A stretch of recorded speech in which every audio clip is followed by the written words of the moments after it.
অনলাইনে জমির খাজনা পরিশোধ আপনারা আপনাদের হাতে থাকা স্মার্টফোন দিয়েও করতে পারেন, ল্যাপটপ অথবা ডেস্কটপ দিয়েও করতে পারেন। তবে দুটার ইন্টারফেসই কিন্তু সেম, আপনার মোবাইল দিয়েই করেন বা কম্পিউটার দিয়ে করেন। ওকে, আপনারা যদি মোবাইল দিয়ে করেন তাহলে আপনার ফোন থেকে ক্রোম ব্রাউজারটি ব্যবহার করবেন। এখন আমি কম্পিউটার থেকে দেখাচ্ছি যাতে আপনাদেরকে সহজে দেখাতে পারি। সো আমি আমার কম্পিউটার স্ক্রিনে নিয়ে যাচ্ছি এবং আমি ক্রোম ব্রাউজারটি ওপেন করছি।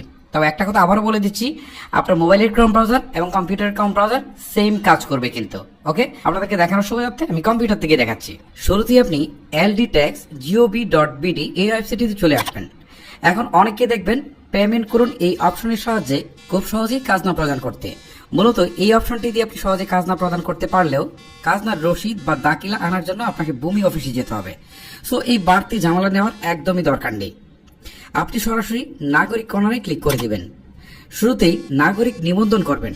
এজন্য মোবাইল নাম্বার, জাতীয় পরিচয়পত্র নাম্বার এবং জন্ম তারিখ বসিয়ে পরবর্তী পদক্ষেপ বাটনটাতে একটা ক্লিক করে দিবেন। সব তথ্য ঠিক থাকলে আপনার ছবি সহ এনআইডি সকল তথ্য আপনার সামনে প্রদর্শন করবে। এবারে আপনি পরবর্তী পদক্ষেপ বাটনে একটা ক্লিক দিবেন। এবারে আপনার দেওয়া নাম্বারে একটি কোড আসবে। জাস্ট এই কোডটুকু বসানোর পর আপনি নিচের দিকে থাকা যাচাই করুন বাটনে একটা ক্লিক করে দিবেন। এবারে যে ইন্টারফেসটি আসছে এখান থেকে বলছে আপনাকে পাসওয়ার্ড সেট করার জন্য। সো আপনাকে 6 ডিজিটের একটা পাসওয়ার্ড এখানে দিয়ে দিতে হবে।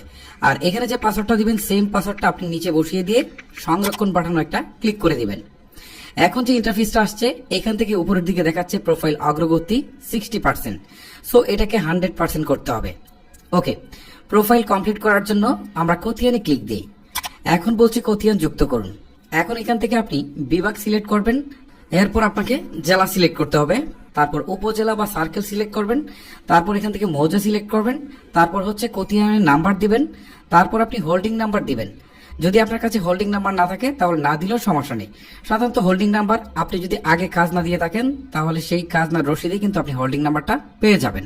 এবারে সংযুক্তি অপশনে আপনি যে জমির কাজ না দিতে চান সেই জমির খতিয়ান বা পূর্বের প্রদান করা খাজনার রসিদ বা দাখিলা সংযুক্ত করবেন।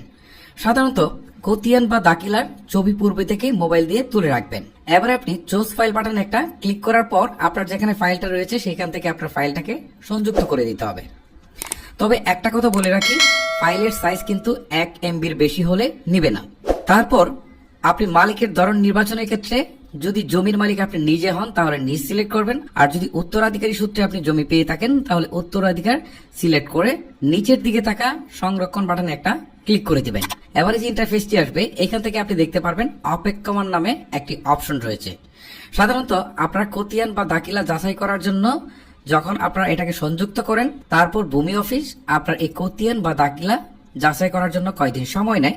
সময় নেওয়ার পর তারা যদি মনে করে সব ঠিকঠাক আছে তাহলে কিন্তু সেটা তারা ওয়েবসাইটে প্রকাশ করে দেয়। এখন আমি আপনাদেরকে বলছি, আপনি যতগুলা জমির খাজনা দিতে চান প্রত্যেকটা কিন্তু এখন যেভাবে অ্যাড করেছেন প্রত্যেকটা জমির খতিয়ান কিন্তু এখানে আপনি যুক্ত করে দিবেন। কিছুদিন পর আপনি আবারও ldtax.gov.bd এই ওয়েবসাইটটিতে চলে আসবেন। এখানে আসার পর নাগরিক কর্নারে ক্লিক দিবেন। তারপর নাগরিক কর্নার থেকে লগইন বাটনে ক্লিক দিয়ে আপনার ফোন নম্বর এবং পাসওয়ার্ড দিয়ে লগইন বাটনে একটি ক্লিক করবেন।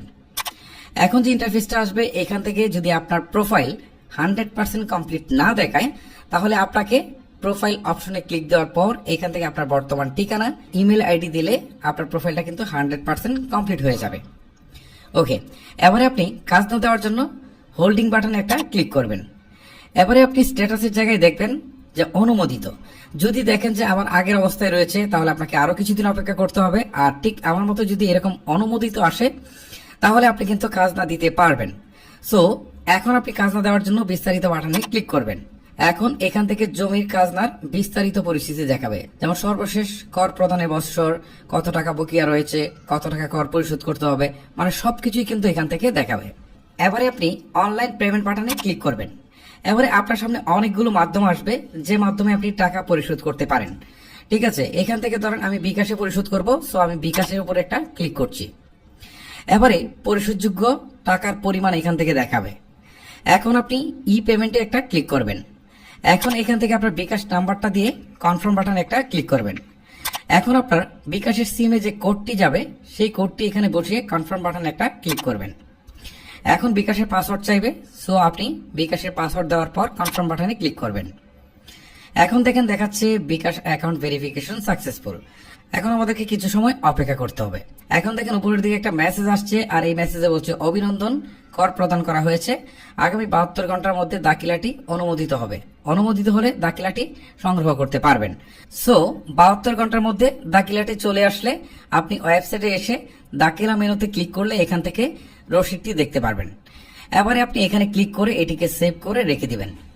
তবে একটা কথা বলে রাখি, এই দাখিলাটি থাকলে আপনার কিন্তু ভূমি অফিস থেকে কোনো প্রকার রসিদ বা দাখিলা সংগ্রহ করতে হবে না। জাস্ট এইটাই হচ্ছে আপনার প্রুফ, যে কারণে বলা হচ্ছে যে ঘরে বসে কিন্তু আপনি ভূমির খাজনা পরিশোধ করতে পারছেন। আর আপনার যদি আরো কনফিডেন্সের দরকার হয় তাহলে আপনি সমস্ত রসিদগুলো একসাথে করে কোনো একদিন কোনো একটা কম্পিউটার দোকান থেকে নিয়ে গিয়ে প্রিন্ট দিয়েও নিয়ে আসতে পারেন। তো দর্শক, তাহলে বুঝতে পারলেন যে কিভাবে আপনারা নিজের জমির খাজনা নিজেই দিতে পারবেন। তো এই ছিল আমার ভিডিও। তো কথা হচ্ছে দর্শক, যদি আমার চ্যানেলে নতুন হয়ে থাকেন অবশ্যই চ্যানেলটিকে সাবস্ক্রাইব করে পাশে থাকবেন, এবং নতুন নতুন ভিডিও যাতে আপনাদের উপহার দিতে পারে সেই জন্য সকলে আমার জন্য দোয়া করবেন, এবং সকলে সুস্থ থাকুন, ভালো থাকুন। আল্লাহ হাফেজ।